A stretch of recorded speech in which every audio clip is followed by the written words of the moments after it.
जय जगन्नाथ सांग मैंने आज थी मोर मुंड धोबार पाली तो मुंड फुंड सफा कर ठाकुर पूजा सारी मुझे सीधा आसीगली किचन को।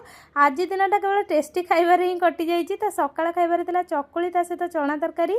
तो ये फास्ट समस्त को तो प्लेन चकुली देती मुझे पियाज पका चकुली और चना तरकारी खाई तापर दीपर टाइम आज आम अर्डर करूँ बाहर खाइबा। तो ये थी फ्राइड राइस ता सहित चिल्ली पनीर आमती गोटे गोटे मिठा दे देते। आ पीहुर तो बाहर खाइबा बहुत पसंद तापाई मझे मझे टी अर्डर करदे से बहुत खुशी हो जाए। मुंड हलार आपण मैंने जापे सी आज केते एक्साइटेड अच्छी।